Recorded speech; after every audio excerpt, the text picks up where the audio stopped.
pode se assentando.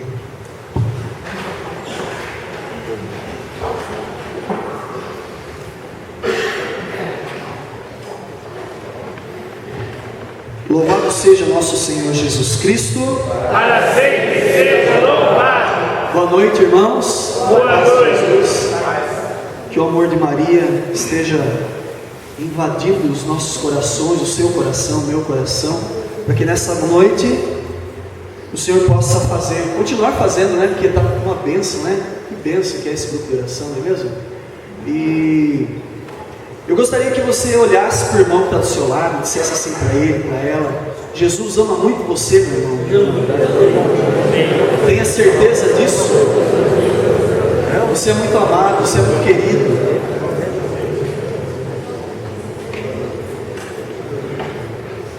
Muito bem, eu me chamo Nelsinho, eu sou casado, minha esposa se chama Tati, nós temos 3 filhas, a Maria Elisa, a Isabela e a Ana Beatriz, né? E eu participo do grupo de oração Mãe Aparecida toda segunda-feira, lá na igreja de Nossa Senhora Aparecida. Se na segunda-feira você não tiver com algum compromisso, né, eu faço convite para você fazer uma visita no nosso grupo de oração. Esse mês agora nós estamos tendo um seminário de vida, né, em preparação a Pentecostes. Daqui a pouco nós vamos chegar em Pentecostes já, né? Então fica o convite para você, tá bom?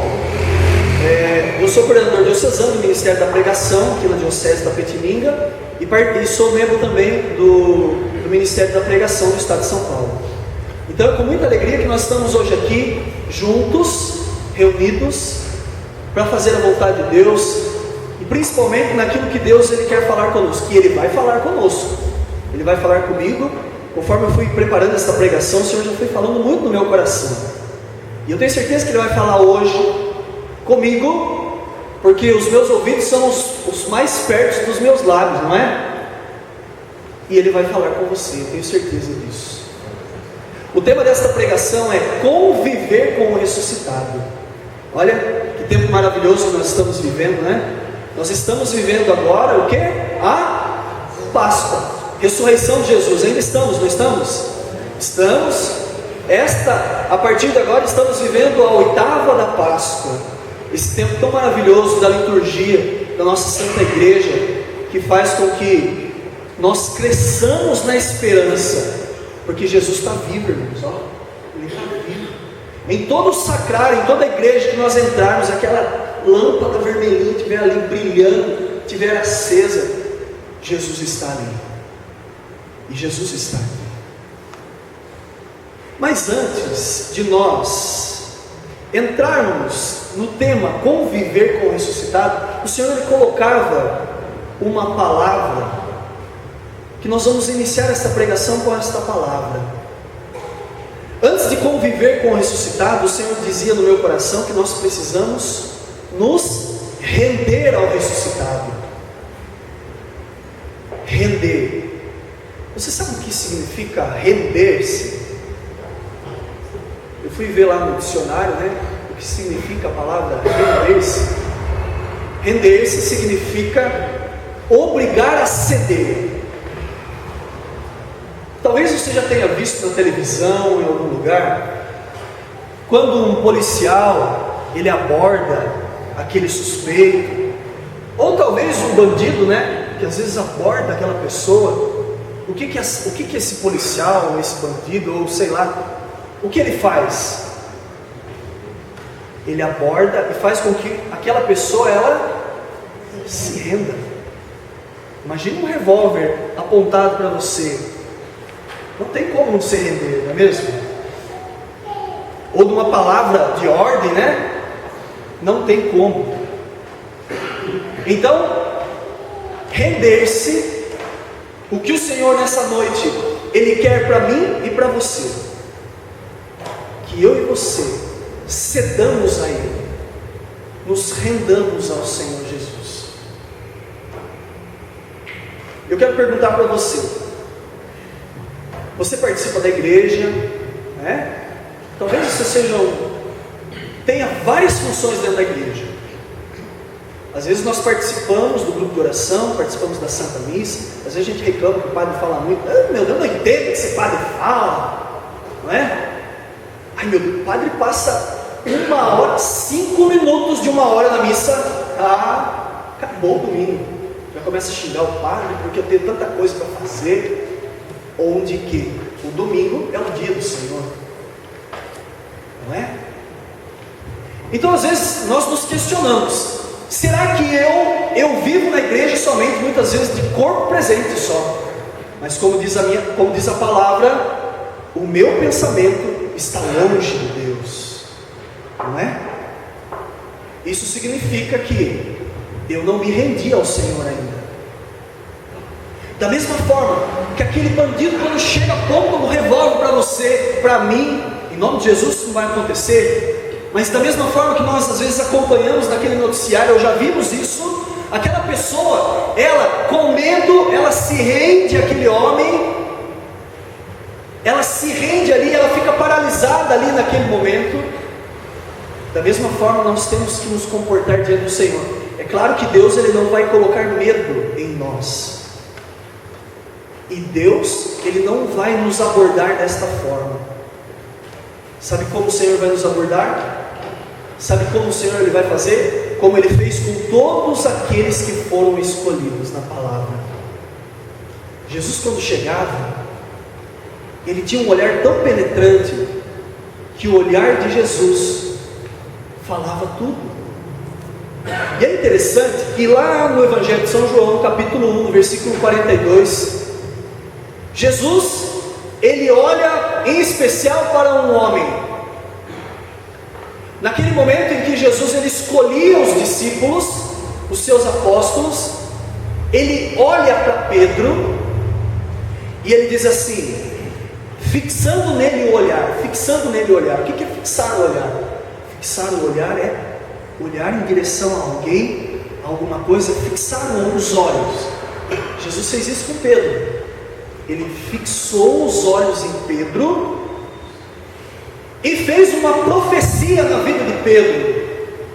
Tu és Simão, filho de João, será chamado Cefas, que quer dizer pedra. Olha que interessante, São João, no início do seu evangelho, ele diz que Jesus ele olha para Pedro, e naquele momento, abordando Pedro, ele se rende a Jesus naquele momento. Pedro se rende a Jesus, e a palavra diz o quê? Que a partir daquele momento, ele largou tudo para segui-lo. Pedro abandonou tudo para seguir Jesus. Irmãos, quando Jesus olha para nós, e quando você se deixa olhar por Jesus, quando você se rende a Jesus, quando você deixa esse olhar de Jesus penetrar, e o olhar de Jesus é diferente, não é? Um dia, eu olhei para minha esposa, e ela olhou para mim, e eu falei assim, nossa, que moça mais linda, não é? Talvez o seu esposo um dia chegou para você, olhando para você, e disse assim, nossa, como você é linda, e você também disse assim, nossa, como você é lindo, não é? Despertou algo. Mas o olhar de Jesus supera qualquer tipo de olhar. O olhar de Jesus, ele vai lá onde ninguém consegue chegar.